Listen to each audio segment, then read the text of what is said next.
पिछले वाले क्लास में हम लोग थंडर स्टॉर्म के बारे में जाने थे, लेकिन हम लोगों ने कहा था पिछले क्लास में कि आज हम लोग ये जानेंगे कि आखिर साइक्लोन हमारा थंडर स्टॉर्म की मदद से कैसे बनता है ना। यानी कि साइक्लोन हमारा होता क्या है, इसके बारे में आज हम लोग जानेंगे, है ना। अच्छा, आपने बहुत बार टीवी में जब ये आंधी तूफान वाला जब सिस्टम मतलब पूरी तरीके से आंधी तूफान आता है ना, तो आपने सुना होगा कि साइक्लोन के वजह से इतने सारे लोगों की मौत हो गई। सुना होगा आपने शायद, है ना। नहीं भी सुना तो कोई दिक्कत वाली बात नहीं है, आज हम लोग समझ लेंगे। तो पहले तो हम लोग ये समझेंगे कि थंडर स्टॉर्म के वजह से साइक्लोन कैसे बनता है। सबसे पहले तो याद कीजिए, पिछले वाले क्लास में हम लोगों ने पढ़ा था कि थंडर स्टॉर्म होता क्या है। देखो, जब आंधी तूफान, बारिश, बिजली, आवाज सब कुछ एक साथ होने लगे ना, वो भी हल्का फल्का नहीं, एकदम ताबड़तोड़ एकदम, तब हम लोग उसको कहते हैं थंडर स्टॉर्म कहते हैं, है ना। वही रहता है हमारा थंडर स्टॉर्म, उसके अलावा तो कुछ नहीं था। लेकिन अब वो साइक्लोन क्या होता है, देखो यहाँ पे साइक्लोन, यहाँ पे ऊपर में कुछ पॉइंट यहाँ पे हमारा लिखा हुआ है, उसको हम लोग थोड़ी देर बाद देखेंगे। लेकिन पहले हम लोग ये समझ लेते हैं कि साइक्लोन होता क्या है, क्योंकि हम साइक्लोन वर्ड बार बार यूज करने वाले हैं। तो कम से कम पहले आप ये समझ लीजिए कि साइक्लोन हम कहते हैं किसको है ना। देखिए क्या लिखा हुआ है, the formation of a very low pressure system with very high wind speeds revolving around it is called cyclone.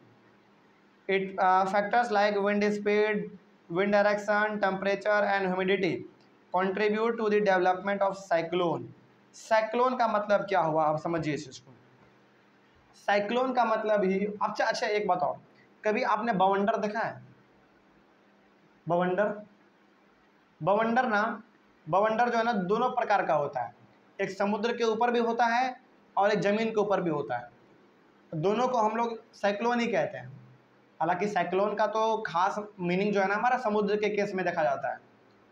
बात समझ में आ रहा है? तो समुद्र के ऊपर जो लहर उठता है ना, लहर उठता है गोल गोल वाला, उसको हम लोग कहते हैं साइक्लोन, ठीक है ना। हालांकि आप अपने घर के आसपास भी आंधी तूफान वाले समय में बवंडर देखा होगा आपने, बिल्कुल गोल गोल घूमता है। यदि आपको उसका फिगर देखना हो तो आप एनसीईआरटी के पेज नंबर 88 में देख सकते हैं। 88 में फिगर नंबर 8.11 इसमें लिखा गया है फॉर्मेशन ऑफ साइक्लोन। तो यहाँ पे देखिए साइक्लोन एकदम बिल्कुल गोल गोल घूम रहा है ना। ऐसा गोल गोल चक्कर ना आपको पानी के ऊपर भी मिलता है और साथ ही साथ आपको ज़मीन के ऊपर भी मिलता है। तो जब इस प्रकार का सिस्टम आपके सामने तैयार हो जाए, वो हमारा कहलाएगा साइक्लोन। और आप क्या कभी गौर किए हैं कि साइक्लोन क्या एक ही जगह पे घूमता है क्या? नहीं, वो घूमते रहता है। कभी यहाँ पे है तो कभी उधर चला जाएगा, कभी उधर चला जाएगा, कभी इधर चला जाएगा, है ना। ऐसा क्यों हो रहा है? ऐसा इसलिए हो रहा है क्योंकि वो बार बार खाली जगह को भरना चाह रहा है। जिधर जिधर वो घूम रहा है, मतलब कि उधर उधर क्या है, खाली जगह है। और एयर का नेचर तो आपको मालूम है कि हाई से लो की ओर जाएगा। तो जहाँ पे वो घूम रहा होता है वो क्या होता है, हमारा हाई होता है। तो वहाँ से वो किधर जाएगा, लो की तरफ जाएगा, फटाफट जाता है। और चूंकि बार बार वो हाई से लो जाएगा, तो बार बार क्या होगा, वो घूमेगा। और इतना स्पीड में वो घूमने लगता है कि वो एक साइक्लोन का रूप ले लेता है, यानी कि एक बवंडर का रूप ले लेता है। समझ गए बात को? चलिए अब समझते हैं कि आखिर ये हमारा बनता कैसे है, साइक्लोन बनता कैसे है। तो वही यहाँ पे लिखा हुआ था, विंड स्पीड, हवा का गति, उसके कारण हवा का डायरेक्शन, उसके भी कारण, और टेम्परेचर और ह्यूमिडिटी यानी कि नमी, इन चारों के कारण हमारा साइक्लोन बनता है। क्योंकि देखिए, यदि हवा में गति नहीं रहेगा, हवा का कोई डायरेक्शन नहीं रहेगा, टेम्परेचर नहीं रहेगा, नमी नहीं रहेगा, तो क्या थंडर स्टॉर्म बन पाएगा? तो जब थंडर स्टॉर्म बन ही नहीं पाएगा तो क्या साइक्लोन बन पाएगा? नहीं बन पाएगा, क्योंकि थंडर स्टॉर्म से हमारा क्या बनता है, साइक्लोन बनता है। जैसे मान लीजिए एक और चीज़ समझिए इस चीज़ को, जैसे थंडर स्टॉर्म आपको समझ में आ गया, बिजली, बारिश, पानी, हवा, आवाज़, वो सब एक साथ वो आ रहा है नीचे, धीरे धीरे आ रहा है। अब अचानक क्या हुआ, पृथ्वी पे हवा जोर से चलना शुरू हो गया, हवा जोर से चलना शुरू हो गया। तो जिधर हवा जोर से चलेगा उधर हमारा क्या होगा, प्रेशर लो हो जाएगा ना, क्योंकि हवा चल रहा है वहाँ पे जोर से, मतलब कि वहाँ के हवा को वो क्या कर रहा है, हटा दे रहा है, बहा के लेके चला जा रहा है। तो वहाँ पे क्या हो जाएगा, हमारा लो प्रेशर हो जाएगा। तो उस लो प्रेशर को भरने के लिए हवा बहुत ही तेज़ गति में आएगा ना उसके तरफ, और यही तेज़ गति में आने के कारण वो गोल गोल घूमना शुरू कर देता है, तब जाके हमारा बवंडर बनता है। तो आपको समझ में आ गया थंडर स्टॉर्म से साइक्लोन कैसे बनता है, समझ में आ गया। तो थंडर स्टॉर्म का काम ही है कि वो बरसात, बिजली, पानी सब एक ही साथ बरसना, है ना। और जब तेज हवा चल रहा हो तो वो क्या करता है, जहाँ पे तेज हवा चल रहा होगा वहाँ के एयर को उड़ा के लेकर चला जाएगा और वहाँ पे होगा जगह खाली। और जब वहाँ से हवा पानी सब आ रहा है वहाँ पे, और जब हवा चलेगा तो क्या वो गोल गोल घूमेगा, बिल्कुल घूमेगा, क्योंकि हवा तो एक डायरेक्शन में नहीं घूमता है ना, पूरी तरफ घूमता है वो। तो इसीलिए वहाँ पे बवंडर का रूप वो ले लेता है, ठीक ना, यानी कि साइक्लोन का रूप वो ले लेता है। आगे बढ़ते हैं, फिर आखिर ये बनता कैसे। Before cloud formation water takes up heat from the atmosphere to change into vapor. When water vapor changes back to liquid form as raindrop, this heat is released to the atmosphere. अब देखिए होता क्या है, आपको मालूम है कि ऊपर में हमारा क्या है, इन्वायरमेंट कूल है, ठंडा है, और जब यहाँ से हमारा गर्म हवा जाएगा, गर्म हवा, चूँकि ज़्यादा हल्का हवा कौन सा होता है, गर्म, ज़्यादा फैलता कौन है, गर्म हवा। तो जब वो धरती से गर्म हवा हमारा ऊपर में जाएगा, तो ऊपर में जाने के बाद वो गर्म हवा किसके कांटेक्ट में आएगा, ठंडे के कांटेक्ट में आएगा। जब वो ठंडे के कांटेक्ट में आएगा तो क्या बनाएगा, लिक्विड, याद कीजिए कंडेंसेशन, लिक्विड बनाएगा ना। अब चूंकि वो जो एयर हमारा था वो कन्वर्ट हो गया लिक्विड में, और लिक्विड जब भी बरसात होता है तो कैसा होता है, गर्म होता है, ठंडा होता है, ठंडा होता है। तो वो हवा था हीट, गर्म था, लेकिन बन गया वो वाटर, तो उसका हीट गया कहाँ, नहीं सुनिए ध्यान से इसको।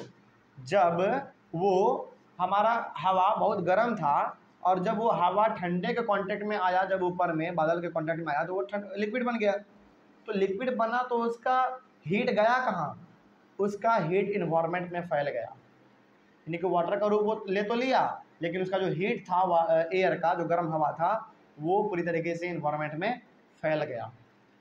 समझ गए बात को, आगे बढ़ते हैं फिर। उसके बाद फिर हाँ वही चीज़, हीट हमारा क्या होता है, इन्वायरमेंट में फैल जाता है, और वो जो लिक्विड हमारा बना है वो बरसात के रूप में नीचे आता है। उसके बाद the heat release to the atmosphere warms the air around, सही बात है, जो उस एयर से हीट निकला है वो हीट क्या करेगा, आसपास के एरिया को क्या करेगा, गर्म करेगा ना, क्योंकि गर्म हवा है तो गर्म करेगा। ध्यान से इस चीज़ को एक बार समझ लीजिएगा क्या है ये चीज़, है ना। ये करता क्या है, ये मेनली ना जो गर्म हमारा जो हमारा गर्म हवा होता है जो नीचे से ऊपर जाता है आसमान की ओर, वो हवा एयर के बर्फ़ के कांटेक्ट में आने की वजह से, यानी कि बादल के कांटेक्ट में आने की वजह से ठंडा हो जाता है, वो लिक्विड का रूप ले लिया।